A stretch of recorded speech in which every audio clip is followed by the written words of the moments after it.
সুপ্রিয় দর্শক, আমি মুস্তফা দানিশ স্বাগত জানাচ্ছি সম্পাদকীয়তে। আজকের আলোচনার বিষয় লক্কর ঝক্কর গণপরিবহনের সব দায় জনগণেরই। আর এ নিয়ে আলোচনার জন্য আমাদের স্টুডিওতে উপস্থিত আছেন প্রথমে অধ্যাপক ডক্টর এম শামসুল আলম, ক্যাবের উপদেষ্টা এবং জ্বালানি বিশেষজ্ঞ। মাঝখানে আছেন খন্দকার মনিরুজ্জামান, ভারপ্রাপ্ত সম্পাদক দৈনিক সংবাদ, এবং ওই প্রান্তে আছেন ডক্টর খন্দকার গোলাম মোয়াজ্জেম, অতিরিক্ত পরিচালক, সেন্টার ফর পলিসি ডায়ালগ। তবে আলোচনা শুরুর আগেই চলুন দেখে নিই এখনকার প্রধান সংবাদগুলো।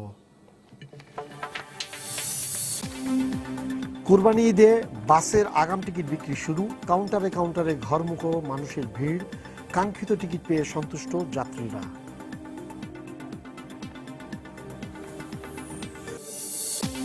ঈদকে সামনে রেখে দেশের বিভিন্ন স্থানে গড়ে উঠেছে অসংখ্য গরুর খামার। ঘাটতি মেটার আশাবাদ, দেশীয় পশু দিয়েই হাটের প্রস্তুতি ব্যাপারীদের।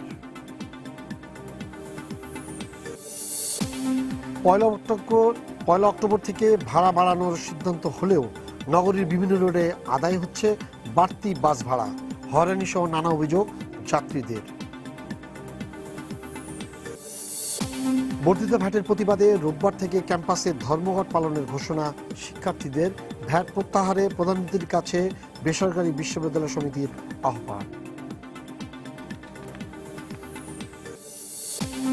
এবং কিশোরগঞ্জে অটোরিকশা চালককে পুড়িয়ে হত্যার ঘটনায় এলাকায় নেমে এসেছে শোকের ছায়া, শাস্তির দাবি এলাকাবাসী ও স্বজনদের। গ্রেপ্তার 2।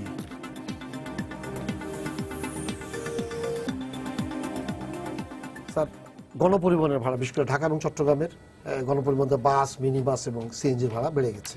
কবে থেকে? অক্টোবর এবং নভেম্বর থেকে কার্যকর হবে। খুব মজার ব্যাপার, যে তথ্যের উপরে বেস করে এই ভাড়াটা বাড়ানো হয়েছে সরকার, যোগাযোগ মন্ত্রী যেটা বলেছেন, খুব মজার ব্যাপার হচ্ছে যে আমাদের এখানে 6 থেকে 7 হাজার বাস চলাচল করে ঢাকা মহানগরীতে। এর মধ্যে মালিক সমিতি বলছে 3,000 2,500 বেশি বাস চলে না। আর যদি এটা ড্রাইভ হয়, ফিটনেস বিহীন গাড়ি ড্রাইভ হয়, তাহলে সেটা 1,000-এর উপরে থাকে না। এই অবস্থা। তার মানে হচ্ছে ঢাকা শহরের যে গণপরিবহনের গাড়িগুলো আছে, এগুলার 80%-এরই ফিটনেস নাই। হ্যাঁ, ও 50 থেকে 60%-এর আয়ু শেষ হয়ে গেছে। তারপরও এখানে তারা তাদের হিসাবে দেখিয়েছে মালিক সমিতি, সবগুলো মালিক সমিতি দেখিয়েছে যে এই গাড়ির প্রত্যেকটা গাড়ির গড় এটা দাম 36 লাখ টাকা, এবং এটার প্রেক্ষাপটেই তারা সব ভাড়াগুলো নির্ধারণ করেছে। এটাকে আপনি কি যৌক্তিক মনে হয় আপনার? এটা তো যৌক্তিক মনে হওয়ার কোনো কারণই নেই, কারণ তথ্য যাচাই বাছাই করার কোনো প্রক্রিয়া এখানে কাজ করেনি। মালিকরা যা বলেছেন, সরকারের সংশ্লিষ্ট কর্তৃপক্ষ বা বিআরটিএ সেখান থেকে সেই প্রস্তাব সেভাবেই গেছে, মন্ত্রণালয় তার উপরে রাবার স্ট্যাম্প বা সিল মেরেছে এবং তাদের সঙ্গে সমঝোতা করেই করা হয়েছে।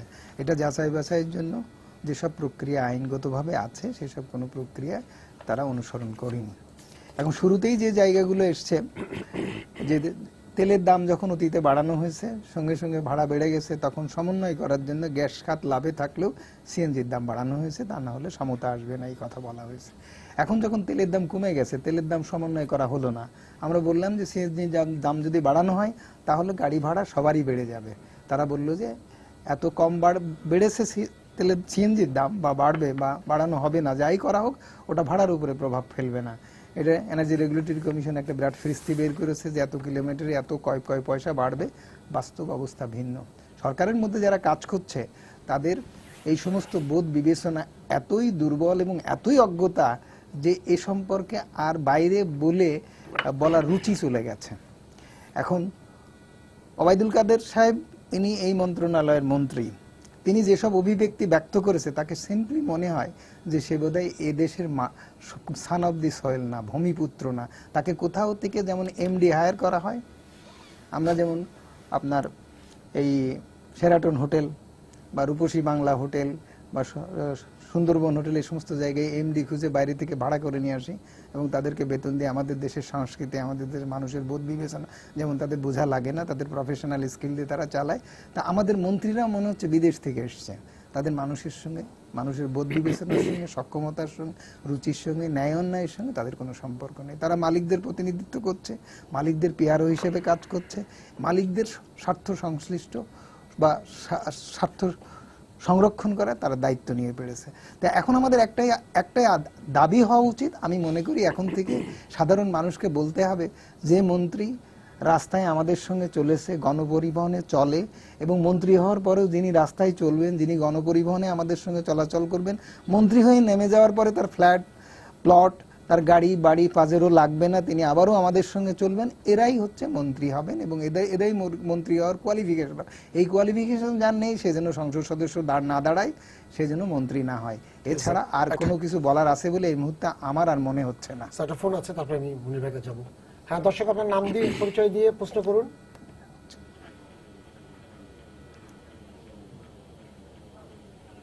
দর্শক দর্শক আপনার পরিচয় দিয়ে প্রশ্ন করুন। হ্যালো, সালাম আলাইকুম। ওয়ালাইকুম আমি আসসালাম। মিরপুর থেকে আরিফুল ইসলাম বলছি। জি, আমার প্রশ্নটা হলো, গত 2 বছর ধরে সিএনজি চালকরা প্রতিদিন মালিককে 900 টাকা করে জমা দেয়, অথচ এখন সরকার বলছে জমা বাড়িয়ে 600 থেকে 900 টাকা করা হলো। আমার প্রশ্ন, যোগাযোগ মন্ত্রী কি জনবিচ্ছিন্ন? হ্যাঁ মুনির ভাই বলেন।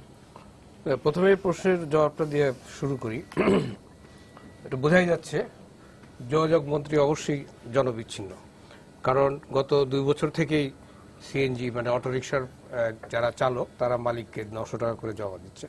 2 বছর পরে এসে মন্ত্রী বলছেন যে আমি 600 টাকা থেকে 900 টাকা করে দিলাম, অর্থাৎ যেটা দেওয়া হচ্ছে সেটা তিনি 2 বছর পরে এসে মানে জায়েজ করে দিলেন আর কি। তা তার বা মন্ত্রণালয়ের বা মন্ত্রীর জায়েজের অপেক্ষায় মালিকরা থাকেনি, তারা আগের 2 বছর আগের থেকেই 900 টাকা করে আদায় করে যাচ্ছে নির্বিবাদে, বিনা বাধায় এবং যথেষ্ট সাহসের সঙ্গে, নিঃসন্দেহে। আসলে গোটা প্রক্রিয়াটাই হচ্ছে একটা মিথ্যার উপরে ভিত্তি করে করা হয়েছে। যে সমস্ত ইন্ডিকেটর ধরে বা ইন্ডেক্স ধরে এই দামটা বাড়ানো হয়েছে, একটি কথা প্রফেসর আলম আগে বলে গেছেন যে যখন সিএনজির দাম, দুঃখিত, গ্যাসের দাম যখন বাড়ানো হয় এবং ইয়ের দাম যখন বাড়ানো হয়, তেলের দাম, বিদ্যুতের দাম, তখন বলা হয়েছিল যে ভাড়ার উপরে তার প্রভাব পড়বে না। এটা একটা ভুল ব্যাখ্যা বা মানুষকে একটা মিথ্যা আশ্বাস দেওয়া। তারপরে তখন থেকেই কিন্তু আসলে ভাড়া বাড়ানোর প্রক্রিয়াটা শুরু হয়েছে। এবং আমি একটা পত্রিকার সঙ্গে আছি, সেই পত্রিকাতে তখনই আমরা একটা রিপোর্ট করেছিলাম যে এই যে ভাড়া বাড়ানো হচ্ছে, প্রক্রিয়াটা কি? প্রক্রিয়াটা হচ্ছে যে একটি বাসের মূল্য কত এটা ধরা হয়, একটি বাস দিনে কত মাইল চলে বা কতটা ট্রিপ দেয় তার রুটের মধ্যে সেটা ধরা হয়, একটি বাস সেটা মিনি বাসই হোক বা বড় বাসই হোক কতজন যাত্রী বহন করে সেটা ধরা হয়, এবং বাসের একটা ওয়ের এন্ড টিয়ার আছে চলার সময়, সেটা মোটামুটি একটা অ্যাভারেজ ধরা হয়। তো এটা আইনীয় প্রশ্ন আছে। হ্যাঁ, ওইগুলো আসছে সেম পরে। তারপরে ধরা হয় যে যারা বাসে কাজ করে তাদের বেতন, দৈনিক বেতন এবং তাদের জন্য কিছু খরচ আছে সেগুলি ধরা হয়, মেনটেন্যান্স খরচ ধরা হয়। এই সবগুলি ইন্ডিকেটর হিসাব করে একটা অ্যাভারেজ করে ধরা হয়। এখন দেখেন, মানে এটাকে মিথ্যা বললেও মিথ্যাকে অপমান করা হবে আর কি, অসত্য বললেও অসত্যকে অপমান করা হবে, অসত্য লজ্জায় মুখ লুকাবে, মিথ্যাও লজ্জায় মুখ লুকাবে। 1985 সালের ব্যাংকার লুৎফর রহমান সরকারের সে বিখ্যাত প্রকল্প, বিকল্প প্রকল্পের মিনি বাস এখনো চলতেছে, তার দাম নাকি 36 লাখ টাকা। হ্যাঁ, এখন পাগলেও হাসি ভুলে যাবে আজকে, পাগলামি ভুলে যাবে এইসব কথা শুনলে আর কি। এইসব বাস যখন কেনা হয়েছিল তখনকার দাম কত ছিল? 12 লাখ। হ্যাঁ, 12 লাখ, 13 লাখ, 14 লাখ, 15 লাখই ধরলাম। এত বছর চলার পরে এর দাম নাকি 36 লাখ টাকা।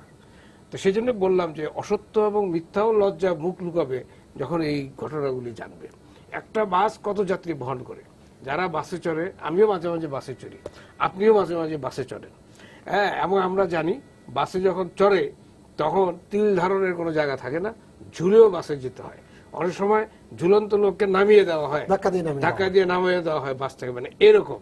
ওরা কতজন ধরছে? 40 জন না 45 জন ধরে, বা ওই সিটিং যে সিট আছে সেটা ধরেছে। কোনো বাস এইভাবে চলে না। আচ্ছা, তারপরে হচ্ছে তার কতবার রান করে একটা ট্রিপে, সেটাও একটা অবাস্তব, একটা মানে ধরা হয়েছে আর কি। আমরা জানি একটা বাস যতবার রান করে তার অর্ধেকেরও কম ধরা হয়েছে হিসাবে, বেশি ধরা হয়েছে, সরি, ওয়ের এন্ড টিয়ার এবং ডেইলি খরচ এগুলি সব বাড়তি দেখিয়ে হিসাব করে তারপরে বাস ভাড়া নির্ধারণ করা হয়েছে, তাই তো ঘটনাটা। সুতরাং একটা অসত্য, অবাস্তব ভিত্তির উপরে একটা হিসাব করে সেই হিসাবটা আজকে আমাদেরকে বলা হচ্ছে, আমরা যারা জনগণ, যে তোমরা এই ভাড়াটা দাও। এন্টায়ার প্রক্রিয়াটাই হচ্ছে অগ্রহণযোগ্য, এর কোনো আইনি ভিত্তি নেই। এবং আমরা যে স্টোরিটা বিআরটি এর উপরে করেছিলাম কয়েকদিন আগে, বেশ কিছুদিন আগে, সেখানে বিআরটিএর লোকজনের সঙ্গে কথা বলেছে আমাদের রিপোর্টার, এবং তারাই বলেছে ভাই আমাদের কিছু করার নাই, এখানে যে মালিকরা বসে এক একজন মাফিয়া, এবং তাদের পিছনে আরেকজন মাফিয়া আছে যিনি সরকারের মন্ত্রিসভায় আছেন, তিনি যা হুকুম করেন আমাদেরকে সেটা মানতে হয়। তিনি বলেছেন 34 লাখ টাকা ধরতে হবে, আমরা 34 লাখ টাকা ধরছি, আমাদের কিছু করার নেই।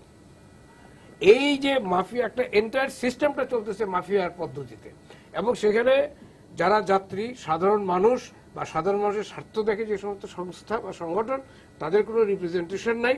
মালিকরা এবং মালিকের তাবেদার এই সরকারের যারা লোকজন আছে তারা বসে এটা ঠিক করে ফেলছে। মানে এন্টায়ার প্রজেক্টটা হইলো মানুষের জন্য না, সাধারণ মানুষের জন্য না, গণস্বার্থ বিরোধী মালিকদের স্বার্থের পক্ষে একটা সিদ্ধান্ত আমাদের মতো সাধারণ মানুষের উপরে চাপায় দেওয়া হলো। একটা ফোন আছে, আমি তারপর মজিম ভাইকে যাবো। দর্শক, আপনার পরিচয় দিয়ে প্রশ্ন করুন। আমি নিলয় খান বলছিলাম উত্তরা থেকে। আমার প্রশ্নটা হচ্ছে যে দেখা যাচ্ছে যে আমাদের ভোটে নির্বাচিত হয়ে জনপ্রতিনিধিরা নির্বাচনের পরপরই ব্যবসায়ীদের প্রতিনিধি হয়েছে। যেমন ধরেন আমাদের এই যোগাযোগ মন্ত্রী বাস সিএনজি ভাড়া বাড়িয়ে সেটা ব্যবসায়ীদের বাস মালিক বা সিএনজি মালিক। আমার প্রশ্ন হচ্ছে যে এরা কবে জনপ্রতিনিধি হবে, ব্যবসায়ী প্রতিনিধি না হয়? আচ্ছা, এই প্রশ্নের উত্তরটা আমি এই শামসুল আলম স্যারের কাছে বলবো। মজিম ভাই, আমার যেটা ইয়েটা হলোই যে হিসাব দেখানো হয়েছে যে এই যে ঘনমিটার প্রতি যে সিএনজি যে বাড়তি ইয়েটা, তাতে সারা দিনে 40 টাকা বাড়তি আছে। একটা সিএনজি সারাদিনে যদি করে সকাল 6টা থেকে সন্ধ্যা 6টা পর্যন্ত একটা সিএনজি চালক হয়, আমি তাদের সাথে কথা বলেছি, তারা বলেছে 200 থেকে 250 টাকা, ভালো ট্রিপ হলে 200 থেকে 250 টাকার সিএনজি লাগে তাদের অটো রিক্সাতে। কিন্তু এখন যে হিসাব দেওয়া হয়েছে এই যে 25 থেকে 40 টাকা, তাতে দেখা যাচ্ছে যে প্রায় 700 থেকে 800 টাকা বাড়তি আয় হয়ে যাচ্ছে। পাশাপাশি বলা হচ্ছে মিটারের কথা। তো গত 10 বছরের মধ্যে আমি কোনোদিন কখনো কোনো মিটারের কোনো কথা বলতে, আপনিও চলেন, সবাই চলে সিএনজিতে, 100 টাকার নিচে তো কথা বলে না। আপনি যেখানে যাবেন এরপরে 2 কিলোমিটার গেলে আপনার 200 টাকা হয়ে যাচ্ছে।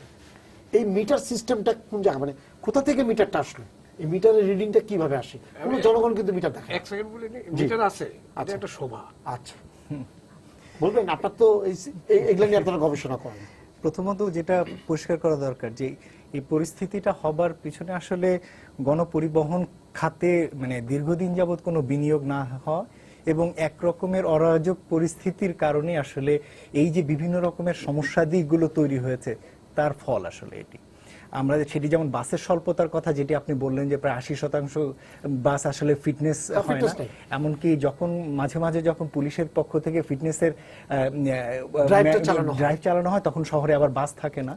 কিন্তু এটার বিপরীতে যেটা বলা হয়েছিল 20 বছরের পুরনো বাস বন্ধ করে দিয়ে নতুন বাস আনা বা বিনিয়োগ করা, সেটিও কিন্তু আসলে হচ্ছে 2-3 বছর ধরে কিন্তু শুনছি নামছে। হ্যাঁ, আবার একইভাবে সিএনজিও কিন্তু নতুন সিএনজি আসছে না, মানে যে বন্ধ হচ্ছে। ফলে 2011 সালের পর থেকে মনে হয় রুট পারমিটটা বন্ধ হচ্ছে। আবার ট্যাক্সি ক্যাব যেটি হওয়ার কথা সেটিও যে ট্যাক্সি ক্যাব এখন রয়েছে সেটি আসলে মানুষের গণপরিবহনের জন্য উপযোগী না সেটা। ফলে এরকম একটি পরিস্থিতির মধ্যে যখন যে কোনো কিছু যখন মূল্য নির্ধারণের বিষয় দ্বারা, তখন সেটি আর আসলে বাজার ভিত্তিক হবার সুযোগ থাকে না এবং সেখানে যে কোনোভাবেই সেটিকে ম্যানিপুলেট করবার একটা প্রবণতা থাকে। তো এবার যেটি গ্যাসের মূল্য বৃদ্ধির সময় যেটি করা হয়েছিল যে পরিবহনের সাথে সম্পর্কিত যে অংশটুকু, এর ভিতরে সিএনজির মূল্য 30 টাকা কিউবিক মিটার থেকে 35 টাকা করা হয়েছে, 5 টাকা কিউবিক মিটার বাড়ানো হয়েছে এবং মিটার ইউজার যারা তাদের 5 টাকা 16 পয়সা থেকে 7 টাকা করা হয়েছে। আমি পুরো বিষয়টা জানি না, কিন্তু তার কারণে গিয়ে যেভাবে সিএনজি চালিত যানবাহনের মূল্য সমন্বয়টা করা হলো, বিশেষ করে সিএনজি বেবি ট্যাক্সিটা যে শুরু করলেই 25 টাকা থেকে বাড়িয়ে 40 টাকা, এবং আরেকটি যেটি করা হলো যে জমা 600 টাকা থেকে 900 টাকা, এই যে পরে আসছে মিটারে যে নেই এবং তার ফলে অন্য সেটা পরে, এই যে বিষয়টা করা হলো সেটি কি এই যে হিসেবটি সেটির সাথে মিলিয়ে সঙ্গতিপূর্ণ কিনা, প্রথমত সেই প্রশ্নটি, দাম বৃদ্ধির হিসেবটি আসলে সঙ্গতিপূর্ণ কিনা প্রথমত। দ্বিতীয় যে বিষয়টি, যেহেতু সিএনজিতে মিটারের ব্যবস্থা আসলে নাই এবং সে কারণে যেটি বলা হচ্ছে, আমি নিজেও জানি যে তারা দৈনিক আসলে 900 টাকা অনেক আগে থেকেই জমা দিচ্ছে, ফলে এই যে 600 টাকা এখন যে 900 টাকা বলা হচ্ছে, এটি নতুন করে আবার 900 টাকাকে বাড়িয়ে দেবে, কেননা আগেই 900 টাকা সে নিচ্ছে এবং সরকার যেহেতু আরো 300 টাকা বাড়ানোর জায়গা হলো, এটি আসলে আরো হয়তো সিএনজি যে মালিকদের কাছে যে জমা সেই পরিমাণটি প্রকারান্তর আসলে বাড়িয়ে দেবে। ফলে সেটির প্রভাব যেটি হবে যে বাড়তি ভাড়া আমাদের সিএনজিতে ভ্রমণকারীরা দিচ্ছেন, তারা হয়তো আরো বাড়তি ভাড়ার একটি প্রকোপের ভিতরে পড়বেন। যদি আমি বলি যে যদি সরকার যে মনিটরিং, যে 11 সদস্যের মনিটরিং কমিটি করেছেন, তারা যদি আসলেও সদুদ্যোগী হন, তাহলে বলতে হবে যে এই মুহূর্তে সিএনজি ভাড়া বাড়ানোর আসলে কোনো সুযোগ নাই, কারণ অলরেডি এটা আসলে যা হওয়ার কথা সেখানে রয়েছে। কিন্তু সেটি তো আসলে হবে, যাত্রী আসলে তার থেকে বেশিও হয়েছে, সেই জায়গাটি আসলে কতটুকু রাখা যাবে, এটি হচ্ছে একটি। দ্বিতীয় যে বিষয়টি হলো যে বাস ভাড়া বৃদ্ধির ক্ষেত্রে যে মূল্য সুযোগগুলোকে বিবেচনা নেওয়ার কথা মনির ভাই বললেন, সেগুলো ঠিক আছে। গ্যাস বৃদ্ধির আমাদের এখানে দেখার বিষয় হচ্ছে যে গ্যাস চালিত কতগুলো বাস আছে অথবা ডিজেল চালিত কতগুলো বাস আছে, সেই বিষয়গুলো এখানে বিবেচনায় নেওয়া হয়েছে কিনা। আমি আশা করব যে সেটি নেওয়া হয়েছে, যদি না নেওয়া হয় তাহলে সেটি একটি বিষয়। দ্বিতীয়ত হলো যে মূল্য সমন্বয়ের ক্ষেত্রে বিগত সময় থেকে এই সময়ের ভিতরে গাড়ির মূল্যের যে মূল্যমানের বৃদ্ধি ততটুকুই শুধু নেওয়া যাবে, শুধু পুরো গাড়ির যে ইনভেস্টমেন্ট সেটিকে আবার এটির ভিতরে যুক্ত করার সুযোগ নেই। ফলে 28 লক্ষ টাকা যেটি বলা হচ্ছে, এটিকে পুরো গাড়ির মূল্য ধরা হচ্ছে কিনা, আবার 20 বছরের পুরনো একটি গাড়ি যেটি কিনা অলরেডি রিজেক্ট হবার কথা, সেটির মূল্যমান যৌক্তিকভাবে 28 লাখ টাকা ধরাটাও যৌক্তিক আছে কিনা, সে বিষয়টিও কিন্তু মাথায় রাখার বিষয়। ফলে সার্বিকভাবে যেটি বলার সেটি হলো যে যেহেতু গণপরিবহনের ক্ষেত্রে ভোক্তা, সরকার এবং যারা পরিবহন মালিক, তাদের ভিতরে যেহেতু ব্যালেন্সিং সম্পর্কটা এই মুহূর্তে নেই, ফলে যে কোনোভাবেই হোক এখানে ভোক্তার যে স্বার্থটা, যেভাবে কিনা সরকার গ্যাসের মূল্য বৃদ্ধি করেছে সেইভাবে মিলিয়ে রাখা, এটি রাখা দুষ্কর। এবং আমার মনে হয় যে এবারের ক্ষেত্রেও যেটি হবে যে পরিবহন ভাড়া যতটুকু বৃদ্ধি করার হয়তো দরকার ছিল সেটি হয়তো হবে না, অথবা সেটিকে ভিত্তি করে আরো হয়তো সে ভোক্তা পর্যায়ে হয়তো বাড়িয়ে যেতে পারে। এবং সিএনজির ক্ষেত্রে তো আমার মনে হয় যে সেটি আরো বেশি হয়তো এই প্রতিক্রিয়াটি ভোক্তার উপরে পড়বে। আচ্ছা, আমার টেলিফোন আছে, দর্শক আপনার পরিচয় দিয়ে প্রশ্ন করুন। জি, আসসালামু আলাইকুম, আমি অঙ্কুর বলছিলাম রামপুরা থেকে। গণপরিবহনের নামে যে ঢাকা শহরে যে যানবাহনগুলো চলে, বাস বা মিনি বাস, কিন্তু গত 2-3 বছর আগে থেকে ন্যূনতম ভাড়া ওরা 10 টাকার নিচে নেয় না। যোগাযোগ মন্ত্রী যে এখন ঠিক করে দিলেন যে 5 টাকা থেকে বাড়ায় 7 টাকা হবে, তো এতদিন ধরেই তো আমরা বাড়তি ভাড়া দিচ্ছি, সেই টাকা কি যোগাযোগ মন্ত্রণালয় আমাদেরকে ফেরত দিতে পারবে? এই নজরদারি তো কেউ নেয় না কখনো। আর এই যে বিআরটি যারা মানে এইসব তদারকি করার কথা আপনারা বলছেন, তারা তো কেবল দেখি যে এই যে ভুয়া লাইসেন্স এইসব নিয়ে আপনাদের রিপোর্ট দেখে বিআরটি কেবল ভুয়া লাইসেন্স দিয়ে থাকে। এইগুলো ছাড়া তো এইসব তদারকি কখনো যে ভাড়া যে আগে থেকে বেশি নিচ্ছে বা যে কোনো নিয়ন্ত্রণ নাই, এটা তো কোনো কার্যকরী পদক্ষেপ তাদের দেখলাম না। ঠিক আছে স্যার, বলেন। যে প্রশ্নটা আসছে এটা তো মীমাংসা হয়ে গেছে, আমাদের মনির ভাইয়ের কথাবার্তা স্পষ্ট এসছে যে মন্ত্রী বা মন্ত্রণালয় গণবিচ্ছিন্ন। আমার কথাই আমি বলেছি যে কোনো অবস্থাতেই ভোক্তাদের স্বার্থ বা ভোক্তাদের ন্যায্যতা, ভোক্তাদের অধিকার, ন্যায় বিচার, এইসব বিষয়গুলো বিবেচনা করে এইটা নির্ধারণ করা হয়নি। মোজাম্মেল সাহেবও একই কথা বলেছেন। এখন ভোক্তারাও সে প্রশ্নবৃদ্ধ, প্রশ্ন এখন এটা প্রশ্নের পর্যায়ে নেই, এটা এখন স্বতঃসিদ্ধ হয়ে গেছে। এইসব অবস্থা যখন হয় তখন বোঝা যায় যে একটা দেশে শরণার্থী যখন আসে, আমরা যখন ইন্ডিয়াতে গেছিলাম, এখন সিরিয়া থেকে যাচ্ছে ইউরোপে, এরা যখন যায় তখন সে রাষ্ট্রের কোনো অধিকার বা সে রাষ্ট্রের দায় নেই তাদের কোনো অধিকারের স্বীকৃতি দেওয়া। আমাদের রাষ্ট্রের এই যে পরিণতিটা দেখতেছি, জ্বালানি খাতের দাম নির্ধারণের ক্ষেত্রে বলেন, বিদ্যুতের দাম নির্ধারণের ক্ষেত্রে বলেন, ভাড়ার ক্ষেত্রে বলেন, আমরা যে সমস্ত জ্বালানি তেলের দাম কমানোর ক্ষেত্রে বলেন, সমন্বয়ের ক্ষেত্রে বলেন, শিক্ষার ভ্যাট বসানোর ক্ষেত্রে বলেন, সাধারণ মানুষের সেবা খাত স্বাস্থ্যের কথা বলেন, আপনি আসেন ওয়াসার পানির দাম বাড়ানোর কথা বলেন, প্রতি বছরে বাড়ছে। প্রত্যেকটা জায়গা দেখেন যে ভোক্তাদের অধিকারের প্রশ্নে, ভোক্তাদের স্বার্থ সংরক্ষণের প্রশ্নে রাষ্ট্র নামক প্রতিষ্ঠানটা কোনো দায় নেই। অর্থাৎ এদের অবস্থান রাষ্ট্রের মধ্যে, রাষ্ট্রের নাগরিক হয়ে শরণার্থীর মতো। আজকের যে ভাড়া বাড়ানোর বিষয়টি প্রতিবার বিভিন্নভাবে বলা হয়েছে, বিভিন্ন অনুষ্ঠানে বলা হয়েছে যে আপনারা যদি সিএনজির দাম বাড়ান তাহলে ভয়ানক রকমের নৈরাজ্য সৃষ্টি হয়ে যাবে, এই কথা বলা হয়েছে। দয়া করে বাড়ান, অন্তত সিএনজির দামটা বাড়ায়েন না, এটাকে সমতা রাখেন। আজকে যদি সিএনজির দামটা না বাড়ানো হতো তাহলে কি এই ভাড়া বাড়ানোর সমন্বয় করার কথা আসতো? মন্ত্রী বলতেছেন বা মন্ত্রণালয় বলতেছেন যে 600 টাকা থেকে 900 টাকা করা হলো, 40 টাকা থেকে অমুক টাকা করা হলো, এত দাম সমন্বয় করা হলো। এসব কথা আসে কি করে যদি সিএনজির দাম 5 টাকা না বাড়ানো হতো? সিএনজির দাম 5 টাকা বাড়ালে শুধু ফুয়েল সমন্বয় হবে, এসব কথা কেমনে আসে? যেসব কথা বলেছে আমি সব কথা ছেড়ে দিলাম, কোনো কথার মধ্যে আসলাম না। পুরনো বাস, অমুক তমুক, এটা সেটা কিচ্ছু বললাম না। ভাড়াতে কম প্যাসেঞ্জারে যাই কি বেশি, কোনো কথা বললাম না। শুধু এর মধ্যে চেঞ্জটা কি হয়েছে, এই চেঞ্জটা যদি না হতো তাহলে কি এই ভাড়া বাড়ানোর কথা আসতো না। তাহলে এই কথা বলে আর যেসব কথা এই স্লটে চালিয়ে দেওয়া হচ্ছে, কোনো বিবেকবান ব্যক্তি যেখানে অন্তত ন্যূনতম আইন আছে সেই জায়গার মানুষগুলোর বোধে কি এগুলো পারমিট করে? আমি এই কথাটা কাকে বলবো? দেশের সর্বোচ্চ প্রতিষ্ঠান একমাত্র প্রধানমন্ত্রীকে ছাড়া তো আর বলার জায়গা আছে বলে তো মনে হয় না। এই বিদ্যুতের দাম কমানোর ব্যাপারে মানে না বাড়ানোর ব্যাপারে যখন অসহিষ্ণু হয়ে গেলাম আমরা, তখন বললাম যে আমরা কিন্তু আর বিদ্যুৎ বাড়ালে দাম দিতে পারবো না। আপনার মনে আছে নিশ্চয়ই, আমি নিজে বলেছি যে এরপরে বাড়ানো হলে আর বিল দেওয়া সম্ভব হবে না ভোক্তাদের পক্ষে। প্রধানমন্ত্রী ইন্টারফেয়ার করে তখন থামালেন। রাষ্ট্রের কোনো ইনস্ট্রুমেন্টেশন কাজ করেনি। তখন অন্তত বিআরসি থেকে চিঠিগুলো পাঠানো হয়েছিল যে এইগুলো কথা কিন্তু ভোক্তারা বলেছে। আজকে বিআরসি থেকে চিঠি দেওয়া হয়েছে যে এই গ্যাসের দাম বন্ধ করেন, এই জ্বালানি তেলের দাম বন্ধ করেন, এগুলো সব বন্ধ করেন, বন্ধ করে স্থিতি অবস্থা রাখেন, এটা কিন্তু আগুন লেগে যাচ্ছে। এই চিঠিগুলো যে তাদের কাছে আছে, তাদের বলারও সাহস নেই, বলারও ক্ষমতা নেই। তারা এতখানি অক্ষম হয়ে গেছে, অথচ তারা ইন্ডিপেন্ডেন্ট, অথচ তারা স্বাধীন ইনস্টিটিউশন, তারা মন্ত্রণালয়ের অধীনস্থ পরিদপ্তরের মতো আচরণ করে যাচ্ছে। তাহলে দেশের মানুষ কি শরণার্থী হয়ে গেছে না? প্রজাতন্ত্রের নাগরিক কি, সাধারণ জনগণ কি এখন শরণার্থী নয়? তাদের বিচার পাওয়ার মতো আর কোথায় রাস্তা আছে? আমরা এখন শরণার্থীর স্ট্যাটাসে চলে যাচ্ছে। এটা খুব ভয়াবহ অবস্থা। আমাদের চালাচ্ছে কারা? ব্রিটিশ আমলে তখন বলতাম যে ইস্ট ইন্ডিয়া কোম্পানি চালাচ্ছে, পাকিস্তান আমলে তখন বলতাম যে পশ্চিমারা চালাচ্ছে। এখন কারা চালাচ্ছে এই জায়গাগুলো? ওইভাবে যখন তারা তাদের স্বার্থ সংরক্ষণ করেছে, এখানে কিছু দালাল তৈরি করেছে, সেই দালালরা তাদেরকে আমাদের সমস্ত অর্থ স্বার্থ লুটে তাদের পকেট ভরে তারা কমিশন নিয়েছে। এখন আমাদেরকে শোষণ করতেছে কারা?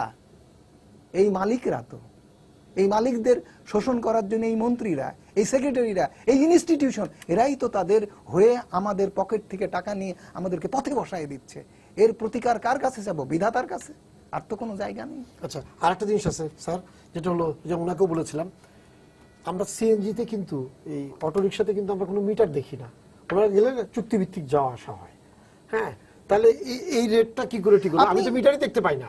আপনি দেখেন যে কথাটা মজম সাহেবের কথা আসছে, মনির ভাইয়ের কথা আসছে যে 600 টাকার জায়গায় 900 টাকা নেওয়া হচ্ছিল। 2 বছর পরে আজকে মন্ত্রী বলতেছে এটা 900 টাকা করা হলো, 600 টাকা থেকে 900 টাকা করা হলো। তিনি জানেনই না যে 900 টাকা নিচ্ছেন। তার কোনো ইনস্ট্রুমেন্টেশন নেই যে বাজারের উপরে, এই সমস্ত পরিবহনের উপরে তার কোনো নিয়ন্ত্রণ নেই। তিনি জানেন না। তা এই না জানার জন্য তিনি কোনো দায়বদ্ধতা অনুভব করেন না, তিনি কোনো লজ্জা বোধ করেন না। অন্তত সভ্য জাতি যদিও আমরা হতাম, তাহলে এই মন্ত্রী আজকে আমি এখানে পদত্যাগ চেয়ে যেতাম, কিন্তু আমার উপায় নেই। আমার এই পদত্যাগ চাওয়ার পেছনে আমার কোনো শক্তি নেই, কারণ আমার জাতীয় শক্তি দুর্বল হয়ে গেছে, আমার সক্ষমতাও দুর্বল হয়ে গেছে। এই যে বিয়েগুলো যে নাই, এই যে আপনার মিটার নাই, এটা কে না জানে মিটার নাই? মিটার আছে, তাহলে মিটারের রেটটা ঠিক হচ্ছে কি করে? মিটারের রেটটা কাগজে কলমে ঠিক হচ্ছে। আর আমরা এইগুলো করে তাদেরকে কেন ঠিক করছে? ওদেরকে সাস্টেন করাচ্ছি, ওদের কথা অনুযায়ী আমরা এই কাজগুলো করাচ্ছি, ওদের সাস্টেন করাচ্ছি। ওদের দুর্বৃত্ত পরায়ণতা, ওদের এই যে জুলুম, এইগুলোকে আমরা ইনস্টিটিউশনালি জায়েজ করাই দিচ্ছে। আমি যদি 900 টাকা নিচ্ছে, এখন যদি বলি যে 600 টাকার জায়গায় যে তুমি 2 বছর ধরে 900 টাকা নিলে, তার জন্য তুমি কোনো জবাবদিহি করবে না, ঠিক আছে 900 টাকা নিচ্ছ, আমি এখন 900 টাকা মেনে নিলাম। এই তো কথাটা দাঁড়ায়। আমি এতদিন চুরি করেছি, 900 টাকা করে নিছি, এখন আমি মেনে নিলাম 900 টাকা নিচ্ছি। 900 টাকার পরে 1000 টাকা করবে কি 1200 টাকা করবে, সে তো বুঝতেই পারছে যে আমি 2 মাস ধরে 600 টাকার জায়গায় 900 টাকা চালাইছি, এখন যদি 1200 টাকায় চালা, তা রাষ্ট্র আমার কেনা হয়ে আছে। সুতরাং রাষ্ট্রের আর কোনো প্রতিষ্ঠান আমাকে চ্যালেঞ্জ করতে হবে না, আমার মোকাবেলা করতে হবে না। এই ঘটনা দিয়ে তো আমি তার স্বীকৃতি দিয়ে দিলাম। মনির ভাই, বাসের যে আমাদের যে গণপরিবহনের যে বাসের একটা যখন চালু হয়েছে, তখন তারপরে কিন্তু বলা ছিল সিটিং ক্যাপাসিটি থাকবে সব জায়গাতে, ঠিক আছে, লক, গেট লক, ইয়া বন্ধ, এটা বহু রকম জিনিসপত্র আসলো, সিটি পরিবহন আসলো। হ্যাঁ, কিন্তু সবচেয়ে মজার ব্যাপার হলো ওই বাসের মধ্যে সিটিং ক্যাপাসিটি মানে আরো যতগুলো সিট আছে ততগুলো লোক দাঁড়ায় থাকে, কিন্তু ভাড়ার রেট এক। হ্যাঁ, এবং 10 টাকার নিচে ভাড়া নাই। কিন্তু আমরা কি করে, মানে ইয়াটা কিভাবে হবে, সমন্বয়টা কিভাবে? সমন্বয় হওয়ার কোনো প্রশ্ন নেই, এটা টোটালটাই মালিকদের স্বার্থ রক্ষা করছে। আপনি আমাদের দেশে কম বেশ গড়ে 23% বাস চলে সিএনজিতে, গেছে বাস বা অন্যান্য গণপরিবহন, 77% চলে আপনার ডিজেলে। এখন সিএনজির দাম বাড়ানো হয়েছে, ডিজেলের দাম বাড়ানো হয়নি, যেটা কমার কথা সেটাও করা হয়নি। কিন্তু সিএনজি দামে বাড়ানোর যে এফেক্ট, সেটা কিন্তু ডিজেলের জানের উপরে কেউ পড়বে। আজকে হচ্ছে 11 তারিখ তো সেপ্টেম্বর মাসে, অক্টোবর আপনি দেখেন অক্টোবরের 1 তারিখের আগেই আমার ধারণা এই ডিজেল চালিত গাড়ি ভাড়াও বেড়ে যাবে, বাড়িয়ে দেওয়া হবে। প্রথমে ওই 900 টাকা 900 টাকা যেমন 2 বছর আগে থেকে নেওয়া হচ্ছে সিএনজিতে, সেরকম করে মানে বেআইনি ভাবে বাড়ানো হবে এবং আমরা যাত্রীরা দেব। তারপরে এটার হ্যাঁ, আমরা তো খোঁজ রাখি না ওটা কোনটা তেলে চলে আর কোনটা সিএনজি তে চলে। এরপরে আপনার মন্ত্রী মহোদয় একটা রাবার স্ট্যাম্পের উপরে বসাই দিবেন, যা আমি বাড়াই দিলাম, সুতরাং ওটা জায়েজ হয়ে গেল আর কি। মন্ত্রীদের কাজ হচ্ছে যাত্রীদের বা সাধারণ মানুষের উপরে বা ভোক্তাদের উপরে এই মালিকরা যে অন্যায্য দায় চাপিয়ে দেন সেটাকে জায়েজ করে দেওয়া, রাবার স্ট্যাম্প মেরে। যদিও কথায় বলে যে তারা নাকি জনপ্রতিনিধি, কিন্তু আমাদের দেশেই বোধহয় একমাত্র দেশ যেখানে জনপ্রতিনিধি জনগণের স্বার্থ দেখে না, ব্যবসায়ীদের স্বার্থ দেখে। এখানেই কথা উঠেছে তারা আসলে একজন প্রশ্নকর্তা আমাদের প্রশ্নও করেছেন যে আসলে তারা ব্যবসায়ী প্রতিনিধি। আসলে তাই, তারা ব্যবসায়ীদের স্বার্থটাই, বিশেষ করে পরিবহন সেক্টরে বা কতগুলি সেক্টরে তারা পুরোপুরি ব্যবসায়ীদের স্বার্থটা দেখছে, সেখানে সাধারণ মানুষের স্বার্থটা দেখছে না। আরেকটি বিষয়, আপনি বললেন মিটারের কথা। এখন আমরা তো আমাদের দেশে প্রবাদ আছে, কাজের গরু খাতায় থাকে, গোয়ালে থাকে না। তা আমাদের সিএনজি অটোরিকশার মিটার অটোরিকশায় সুন্দর করে সাজানো আছে, কিন্তু কাজে নাই। আপনি কোনো অটোরিকশায় ওইটা বলতে পারবেন না যে মিটারে চলে, সে যাবে না, বলতে তাহলে নেমে যাবেন। আবার বলে দেয় যে পুলিশ ধরলে জিজ্ঞেস করলে আপনি বলবেন যে হ্যাঁ মিটারেই যাচ্ছি। হ্যাঁ, এটা কিন্তু বলে দেয়। আচ্ছা, সব সাজানোর ঘটনা, হ্যাঁ, মজার বিষয়, মানে ড্রামা চলছে আর কি। হ্যাঁ, এই যে বিষয়টা। তারপরে যে ধরেন যে দাম বাড়ানো, পয়লা অক্টোবর থেকে তো বাড়ার কথা, তাই না? নভেম্বরে যাবে। কে কার কথা শোনে? এখন থেকে বাড়তি দাম দেওয়া কে কার হচ্ছে। কথা শোনে? যেমন বাজেট যখন ঘোষণা হয়, বাজেটে যেদিনই ঘোষণা হয় যে এই পণ্যের দাম বাড়ানো হচ্ছে, প্রস্তাব করা হ্যাঁ, হয়েছে, ওই প্রস্তাবের দিন থেকেই কিন্তু দাম বৃদ্ধি হয়ে যায়। তা মনে হয় যে আমাদের এই বাস মালিকরা বাজেট সম্পর্কে খুব ওয়াকিবহাল, হ্যাঁ, খুব ভালো বোঝে, এবং যেদিন ঘোষণা হইলো সেদিন থেকেই তারা কার্যকর করে শুরু করে দিল। গাড়ি ফিটনেস থাকুক না থাকুক, হ্যাঁ, ফিট ভাড়াতে ফিট। দুটো বলেন না, এটা ফিটনেসটা এটা একটা মহাপাপ। ফিটনেস থাকাটা একটা মহাপাপ। আপনি তো বাসে চড়েন বললেন একটু আগে, আমিও মাঝে মাঝে বাসে চড়ি এবং অনেক সময় হেঁটেও যাই, অনেক সময়ই আমি হেঁটে যাই, এবং আমি দেখি বাসের পেছনে কোনো গাড়ির পেছনে, বাসের পেছনে টেইল লাইট নাই, ইন্ডিকেটর লাইট নাই, ব্রেক লাইট নাই, ব্যাক লাইট নাই, ব্যাক করলে যে লাইট জ্বলে এই কোনো লাইট নেই। বাসের সামনে ডান দিকে বাঁ দিকে কোনো ইন্ডিকেটর লাইট নাই, হ্যাঁ, কোন রকম, এবং বেশিরভাগ বাসের পেছনটা একেবারে সমান থাকে, কোনো লাইট ফাইট কিছু নেই। এগুলির নাকি ফিটনেস আছে, এবং এগুলি নাকি ফিটনেস নিয়ে গাড়ি রাস্তায় চলতেছে আর কি। তো কি বলবো, কার মানে ওই যে আমাদের প্রফেসর আলম সাহেব বলছেন না যে আসলে শরণার্থীরা যখন একটা দেশে যায় তাদের কোনো অধিকার থাকে না। আমাদের অবস্থার জন্য দিন দিন এরকমই হয়ে যাচ্ছে যে আমাদের আসলে কোনো ক্রমেই আমরা অধিকার হারা হয়ে যাচ্ছে, অর্থাৎ শরণার্থীর স্ট্যাটাসে আমরা যেন চলে যাচ্ছি, এরকম একটা অবস্থার মধ্যে আমরা পড়ে যাচ্ছি। আসলে কি, আসলে হচ্ছে আমাদের দেশে কোনো ইনস্টিটিউশন কাজ করতেছে না। একজন পুলিশের সামনে যদি আপনি দেখেন যে এই মিটারের সমস্যা, যেটা বললাম, হি উইল নট ইন্টারফেয়ার, সে কিন্তু ওকে বলবে না তুমি মিটারে যাও। পিছনে লেখা থাকে প্রত্যেকটা সিএনজির পুলিশ কন্ট্রোল রুমে করে, হ্যাঁ, ফোন নম্বর দেওয়া আছে। আচ্ছা, আপনি ওই যে গাড়ির গ্লাসে কালো ইয়ে দেওয়া বেআইনি, হ্যাঁ, কালো যে ইয়ে রং দেয় বা একটা ইয়ে বসে লাইটটা সরাসরি চোখে না, বেআইনি। তো পুলিশ এর সামনে দিয়ে কিছু গাড়ি চলে যাচ্ছে, হ্যাঁ, কালো ইয়ে লাগানো গ্লাসের মধ্যে, ধরে না। পুলিশের সামনে দিয়ে, বিশেষ করে আমরা ইয়েতে দেখছি যে আপনার শেরাটন হোটেলের ওইখানে যে রাস্তাটা, উল্টা দিক দিয়ে মন্ত্রীর গাড়ি, পুলিশের কর্তার গাড়ি, সেক্রেটারি সাহেবদের গাড়ি, সামনে পুলিশের গাড়ি থেকে, এই কর্তাদের গাড়ি, সচিবদের গাড়ি সাই সাই করে চলে যাচ্ছে, আর সাধারণ লোক উল্টা দিকে জামের মধ্যে ঘন্টার পর ঘন্টা বসেছিল। এবং গতকালই তো গতকাল যে ভয়াবহ যানজট ছিল, এবং এভারেজে আমরা একটা স্টাডি করছি এবং আমরা কয়েকটা জায়গায় ফোন করেছি, কয়েকজনের সঙ্গে আলাপ করেছি, তারা প্রত্যেকে বলেছে 5 থেকে 5.5 ঘন্টা তারা রাস্তায় আটক ছিল, গাড়ির মধ্যে বসেছিল আর কি। সেই সময় আমারই এক বন্ধু শেরাটন হোটেলের সামনে এরকম 5.5 ঘন্টা বসেছিল। সে ফোন করে আমাকে বলল যে একজন ফটোগ্রাফার পাঠায় ছবিটা তোলা। আমাদের মানে আমরা কাঁদবো না নিজের কপাল নিজে গাড়িতে ঠুকে কপাল ফাটাবো, না গাড়ির থেকে বেরিয়ে গাড়ি ভাঙচুর করবো, কিছু বুঝতে পারতেছি না। দেখতেছি চোখের সামনে দিয়ে উল্টা দিক থেকে মন্ত্রীদের গাড়ি, এদের সচিবদের গাড়ি সাই সাই করে চলে যাচ্ছে, আর আমরা ঘন্টার পর ঘন্টা এখানে বসে আছি। মানে এটা কি দেশ? আসলে বিষয়টা হচ্ছে যে আমাদের দেশে কোথাও কোনো নিয়ম কাজ করে না এবং কোনো শৃঙ্খলা কাজ করে। প্রত্যেকটা জিনিসের, প্রত্যেকটা ক্ষেত্রে যে শৃঙ্খলাগুলো, সেগুলো আস্তে আস্তে ভেঙে যাচ্ছে। এবং ট্র্যাজেডি হলো এটা, যে এই যে ভেঙে যাচ্ছে, এটা নিয়ন্ত্রণ করছে না কেউ, এটা দেখছে না কেউ, এটা ইন্টারফেয়ার করছে না কেউ। ফলে প্রতিটা ক্ষেত্রে আপনি দেখেন, এই যে একটু আগে বলছিলাম, গল্প করছিলাম, যে পুলিশের কর্তারা বলতেছে নিচের দিকের পুলিশ 100% নিয়ন্ত্রণহীন, তারা কারো কথা শোনে না, তাদেরকে নিয়ন্ত্রণ করার কোনো উপায় নাই। এই যে নিয়ন্ত্রণ হারা হয়ে গেল পুলিশ, তাকে কে নিয়ন্ত্রণ করবে? কার কথা শুনে?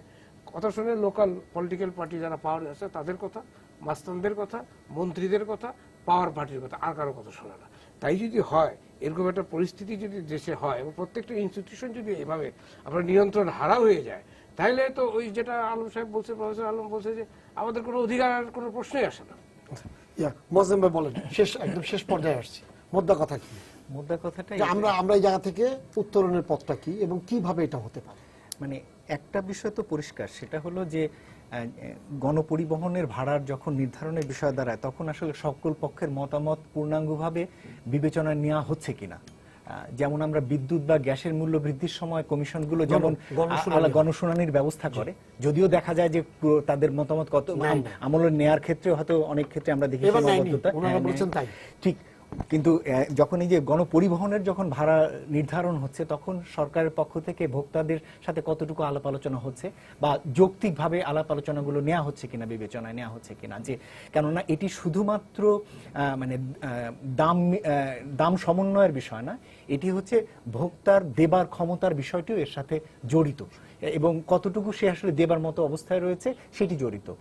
দেখুন, গ্যাসের মূল্য দীর্ঘদিন পরে বৃদ্ধি পেয়েছে, এর হয়তো একটা যৌক্তিকতা রয়েছে, কিন্তু একই সাথে কিন্তু এই একই দাবি যেটি ডক্টর শামসুল আলম বললেন, যে তেলের দামের কিন্তু মূল্য নিম্ন পর্যায়ে সমন্বয়ের যৌক্তিকতাও কিন্তু এখন প্রবলভাবে রয়েছে, সেটি কিন্তু করা হচ্ছে না। এবং ফলে এককভাবে গ্যাসের মূল্য বৃদ্ধির কারণে ভোক্তা পর্যায়ে যে চাপ, বিদ্যুতের মূল্য বৃদ্ধির জন্য ভোক্তা পর্যায়ে চাপ, তেলের মূল্য যদি কমানো হতো তাহলে কিন্তু ভোক্তা পর্যায়ে কিছুটা হলো একটা সমন্বয়ের সুযোগ ছিল। এই যে সাধারণ মানুষের পর্যায়ে যে বিষয়গুলোর যে ক্রিয়া প্রতিক্রিয়া, এটি আমার মনে হয় আরো জোরালোভাবে বিবেচনায় নেওয়ার দরকার রয়েছে। আমরা অনেক ক্ষেত্রেই দেখা যায় পরিবহন খাতের ব্যাপারেও যদি আমরা দেখি, উচ্চবিত্ত মানুষ যে ধরনের পরিবহন ব্যবহার করে বা যে তাদের জন্য যেভাবে সুযোগ সুবিধাগুলো রয়েছে, গণপরিবহনে যারা যাতায়াত করেন তাদের সমস্যাগুলো বা তাদের ব্যাপারে জোরালোভাবে দাবি জানানো বা সরকারের ভিতরে প্রতিক্রিয়া জানানো বা সরকারের রিয়াকশনটা কোনো দিক থেকে কিন্তু আমরা সম্পূর্ণভাবে দেখি না। ফলে আমার সর্বশেষ কথাটুকু এটি হতে পারে, একটি হলো অবশ্যই ভোক্তা পর্যায়ের যারা, যেমন ক্যাব এখানে একটি অবশ্যই উল্লেখযোগ্য এই পার্টি, তাদের সাথে আলাপ আলোচনা হতে পারে। দ্বিতীয় যেটি, যে অবশ্যই পরিবহন খাতে বিনিয়োগ প্রয়োজন। যে ধরনের বাসগুলো চলছে, এই বাসগুলো এমন একটা পর্যায়ে চলে গেছে যে সরকার কিন্তু এদের কাছে কিছুটা হলেও আটকে গেছে। এই যে যদি কোনো কারণে পুলিশ দিয়ে বন্ধ করে দেওয়া হয়, তাহলে পরদিন রাস্তা ফাঁকা হয়ে যাচ্ছে, মানুষ তখন আটকা পড়ে যাচ্ছে। এই যে একটা ক্রাইসিস, এই যে একটা কৃত্রিম একটা ক্রাইসিসের সৃষ্টি করে নতুন বিনিয়োগ না করা, এই জায়গা থেকে বেরিয়ে আসা দরকার। এবং এজন্যই গণপরিবহন খাতে নতুন নতুন বিনিয়োগ আসা দরকার এবং সেটির জন্য সরকারের দিক থেকে চাপ দেওয়া দরকার। একদিকে নতুন বিনিয়োগ আসবে, অন্যদিকে পুরনো গাড়ি যেগুলো হয়েছে সেগুলোকে সরকার ধীরে ধীরে উঠিয়ে ফেলবেন, সেইভাবে এগোনো দরকার। বিনিয়োগের কথা বলেছেন, আমার তিনটা আহ্বান সরকারের প্রতি বা সংশ্লিষ্ট প্রতি। এখন আমি মনে করছি যে একেবারে লাইফ সাপোর্ট দেওয়ার দরকার মতো পড়েছে, এত মুমূর্ষ অবস্থায় এসে গেছে। আমি প্রথম যে কথাটা বলবো, সিএনজির মূল্য বৃদ্ধি স্থগিত করুন, করে ভাড়ার সমতা যে ভারসাম্য ছিল সেটা ফিরায় আনুন। সেকেন্ড বক্তব্য হচ্ছে যে মূল্য বৃদ্ধির বিষয়টি মজিম সাহেব যেটা বেশ বলেছে পরিবহনে, সেটা গণশুনানিতে দিন, যাচাই বাছাই করুন, করে তারপরে উভয়ের মতামতের ভিত্তিতে সিদ্ধান্ত নিন এবং প্রয়োজন হলে এটার জন্য রেগুলেটরি কমিশন করুন। থার্ড হচ্ছে যে জনপ্রতিনিধি, এমপি, মন্ত্রী, এদেরকে গণপরিবহনে যাতায়াত করা বাধ্যতামূলক করুন, তাহলে মানুষের কষ্টটা তারা নিজেরকে দিয়ে অনুভব করবে এবং সেটাকে হৃদয়ঙ্গম করবে এবং ডিসিশন মেকিং এ তার প্রতিফলন করবে। এটা বাধ্যতামূলক করুন, এটাই আমার ফার্স্ট এবং লাস্ট দাবি। যে এটা যতদিন না করা হবে, কোনো চোরা ধর্মের কাহিনী শোনে না। না, কিন্তু তাহলে বিআরটিএ কি করবে? বিআরটি এর মতো সব ইনস্টিটিউশন, যেরকম মনির ভাই বলেছে, বাংলাদেশের কোনো ইনস্টিটিউশন কাজ করছে না, এগুলো ইনস্টিটিউশনে নিয়ে আর আমাদের কথা নেই। আগে এইগুলো জিনিস ঠিক হলেই বাদবাকিগুলো ঠিক হওয়ার পথে আসবে। তো আমাদের সময় শেষ হয়ে গেছে। আপনাদের সবাইকে ধন্যবাদ স্টুডিওতে আসার জন্য। সবাইকে শুভেচ্ছা জানিয়ে শেষ করছি আজকের সম্পাদকীয়। আগামীকাল আবারও দেখা হবে রাত 10টায়। দেখার আমন্ত্রণ রইল। শুভরাত্রি।